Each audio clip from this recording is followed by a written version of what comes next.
ಜೈ ಗುರುದೇವ್. ಎಲ್ಲರಿಗೂ ನಮಸ್ಕಾರ. ನನ್ನ ಹೆಸರು ಪುಷ್ಪಾವತಿ. ನಮ್ಮ ತಿಟ್ಟೂರ ಹತ್ರ ಕುಪ್ಪೂರಲ್ಲಿರ್ತೀವಿ.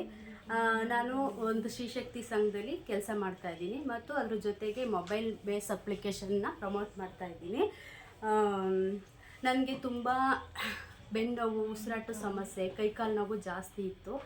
ಆವಾಗ ನಮ್ಮ ಅಂಗನವಾಡಿ ಟೀಚರ್ ಕಮಲಮ್ಮ ಅವರು SSY ಮಾಡ್ಕೊ ಅಂತ ಹೇಳಿದರು. SSY ಮಾಡ್ಕೊಂಡು ಪ್ರಾಣಾಯಾಮಗಳನ್ನೆಲ್ಲ ಅಭ್ಯಾಸ ಮಾಡ್ತಾ ಬಂದೆ ನಿರಂತರವಾಗಿ. ನಂಗೆ ಅವೆಲ್ಲ ಬೆನ್ನೋವು ಎಲ್ಲ ಬೆನಿಫಿಟ್ ತುಂಬ ಚೆನ್ನಾಗಾಯಿತು. ಒಂದು ಸ್ಪೆಷಲ್ AMC ಮಾಡ್ಕೋಬೇಕು ಅಂತ ಅಂದ್ಕೊಂಡಿದ್ದೆ. ನನಗೆ ಗುರೂಜಿ ನಂಬರೆಲ್ಲ ಕಳ್ಕೊಂಬಿಟ್ಟಿದ್ದೆ, ಸಿಕ್ಕಿರಲಿಲ್ಲ. ಹಂಗಾಗಿ ಒಂದು ಫೇಸ್ಬುಕ್ ನೋಡ್ಬೇಕಾದ್ರೆ ಇವಾಗ ಮೊನ್ನೆ ಇದನ್ನು ಕಾಯ ಕಲ್ಪಕ್ರಿಯಾ ಅದ್ರ ಬಗ್ಗೆ ಪೋಸ್ಟ್ ಮಾಡಿದರು ಯಾರೋ. ಆವಾಗ ರಮೇಶ್ ಗುರೂಜಿ ನಂಬರ್ ತಗೊಂಡು ಫೋನ್ ಮಾಡಿ ಆವಾಗ ಗುರೂಜಿ ಹೇಳಿದ್ರು, ಬಾರಮ್ಮ ಹಿಂಗೈತೆ, ತುಂಬ ಬೆನಿಫಿಟ್ ಆಗುತ್ತೆ, ಮಕ್ಕಳನ್ನ ಕರ್ಕೊಂಬನ್ನಿ, ಮೆಮೊರಿ ಪವರ್ ಎಲ್ಲ ಇಂಪ್ರೂವ್ ಆಗುತ್ತೆ ಅಂತ ಹೇಳಿದ್ರು. ಹಾಗಾಗಿ ನಾನು, ನನ್ನ ಮಗಳು, ನಮ್ಮ ಮನೆಯವರು, ನಾನು 3 ಜನನೂ ಬರ್ತಾಯಿದ್ದೀವಿ.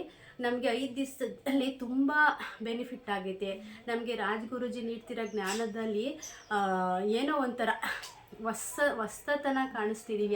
ಈ ಥರ ಎಜುಕೇಷನ್ನು ಯಾವ ಇದರಲ್ಲೂ ನಮಗೆ ಸಿಗಲ್ಲ. ಆ ಥರ ಎಜುಕೇಷನ್ ನಮಗೆ ಸಿಗ್ತೈತೆ. ಆಮೇಲೆ ಸ್ಟ್ಯಾಂಡಿಂಗ್ ಕಪಾಲಭಾತಿ ಆಗಲಿ, ಆಮೇಲೆ ಗುರುಗಳು ಹೇಳ್ಕೊಡ್ತಿರೋ ಯೋಗಾಸನಗಳಾಗಲಿ ತುಂಬ ಬೆನಿಫಿಟ್ ಆಗ್ತಿದೆ ನಮಗೆ. ಆಮೇಲೆ ಬೆಳಗ್ಗೆ ಎದ್ದು ಮಾಡೋದ್ರಿಂದ ಸಂಜೆವರೆಗೂ ಆ್ಯಕ್ಟಿವ್ ಆಗಿರ್ತೀವಿ.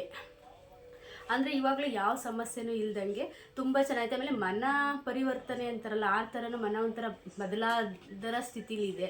ತುಂಬ ಚೆನ್ನಾಗಿದೆ. ನನಗಂತೂ ಇದು ಕಾಯ ಕಲ್ಪಕ್ರಿಯಾ ತುಂಬ ಬೆನಿಫಿಟ್ ಆಗ್ತೈತೆ. ಆಮೇಲೆ ಇದು ಜ್ಞಾನವನ್ನು ಕೊಡ್ತಿರೋ ರಾಜಗುರೂಜಿಗೆ ಹೃದಯಪೂರ್ವಕವಾಗಿ ಧನ್ಯವಾದ ತಿಳಿಸ್ತೀನಿ. ಜೈ ಗುರುದೇವ್.